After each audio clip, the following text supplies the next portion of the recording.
There are 6 palaces hidden in Hyrule. Link must gain experience by fighting Ganon's underlings and get information while visiting towns here and there. And after defeating the Guardians and the palaces of Death Valley, he must obtain the Triforce of Courage. That is Link's mission. And that's really not a very good bit of blurb from a box. This is Zelda 2, The Adventure of Link, from Nintendo in 1988. This is an action role-playing game with some platforming elements. It is the second installment of the Legend of Zelda series. It was developed and published by Nintendo for the NES. It was originally released in Japan on the Famicom less than a year after the original. Nintendo released Zelda 2 in Japan in 1987, 7 months before the United States saw the release of the first Zelda title.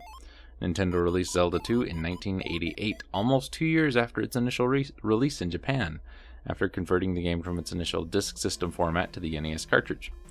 It is a direct sequel to the original Legend of Zelda, according to this, again involving the protagonist Link on a quest to save Princess Zelda, who has fallen under a sleeping spell. The Adventure of Link's emphasis on side-scrolling and role-playing style elements, however, was a significant departure from its predecessor. The game was highly successful at the time and introduced elements such as Link's magic meter and the Dark Link character that would become commonplace in future Zelda games. Although the role-playing elements such as experience points and the platforming side-scrolling multiple lives were never used again outside of the infamous CDI games. It was followed in 1992 by Legend of Zelda: A Link to the Past for the Super Nintendo. The game is also often looked upon as the most difficult Zelda games in the series and 8-bit gaming as a whole.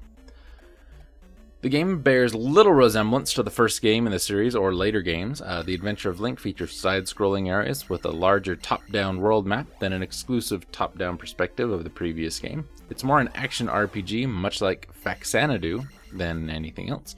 The side-scrolling gameplay and experience system is also very similar to many games in the popular Castlevania series, especially Castlevania 2, also released in 1987. The game incorporates a strategic combat system, proximity continue system based on lives and experience points, magic spells, as well as interaction with NPCs. Apart from the CDI exclusive Zelda, Wand of Gamelon, and Link Faces of Evil, no other games in this series include a life feature. The side angle was used again in Link's Awakening and other Game Boy entries, but was not the main angle in those games, which relied primarily on top-down views. In this installment, Link gains experience points to upgrade his attack, magic, and life by defeating enemies. This feature is exclusive to Zelda 2. He can raise each of these attributes to a maximum of 8 levels. Raising a life level will decrease the damage Link receives when hits. Raising magic will decrease magic point spell cost, and raising an attack will strengthen the sword's offensive power. When enough points are required to raise an attribute, we may choose to level up that attribute or to cancel and continue gaining experience points towards the next level in another attribute. The Adventure of Link plays in 2-mode dynamics, the overworld, which is generally top-down and has random-ish encounters, and basically acts as a hub to the other areas, and the side-scrolling view where we have dungeons, towns, etc. And that is the only mode in which Link can take damage and be killed. Combat system is more complex. Armed with a sword and shield, Link must alternate between standing and crouching positions in order to attack and defend himself. For example, the Iron Knuckle enemy changes the height of its attack and its shield depending on Link's current stance, forcing Link to change stances until he has a chance to attack safely. Link has the ability to jump, which can be used for attacking tall or airborne enemies and can be used for evasion. He can also learn techniques like the downward and upward stab. Several years after the events of Legend of Zelda, the now 16-year-old Link notices a strange mark on the back of his left hand, exactly like the crest of Hyrule. He seeks out Impa, who responds by taking Link to the North Castle, where a door has been magically sealed for generations. Impa places the back of Link's left hand on the door, and it opens, revealing a sleeping maiden. Impa tells Link that the maiden is Zelda, not the Zelda from the first game, the Princess of Hyrule from long ago, and the origin of the Legend of Zelda. Zelda's brother had tried to force her into telling their recently deceased father's secrets concerning the last of 3 sacred golden triangle treasures hidden in the kingdom, known collectively as the Triforce. Princess Zelda refused to reveal its location, and the prince's wizard friend, in anger tried to strike her down with a spell.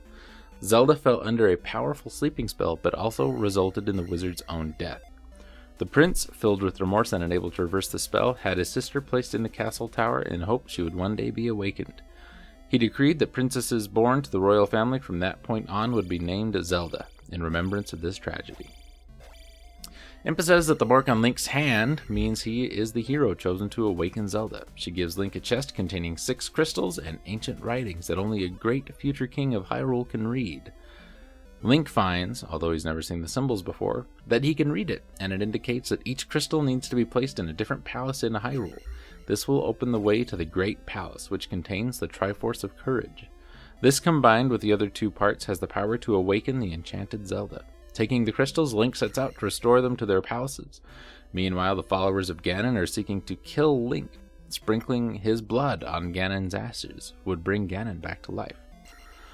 Ultimately, Link restores the crystals to the 6 palaces, and with the crystals in place, the entrance to the Great Palace is opened. After venturing deep inside, Link is made to battle a shadowy doppelganger of himself known as Dark Link. Link then claims the Triforce and returns to Zelda. The 3 triangles unite into the collective Triforce, and Link's wish awakens Zelda. And the game ends as they presumably kiss under a falling curtain. This is a hard game, viewers. It's a hard game. Sold 4.3 million copies. It's the black sheep of the series, to be sure. What with the side-scrolling and the platforming and the RPGs and all that stuff. But solid game nonetheless. It is hard. It is a little cheap sometimes. But if you're not... If you're a Zelda fan and you haven't played this, at least given it a solid attempt, you're missing out. You're really, really missing out. So, you do what you can.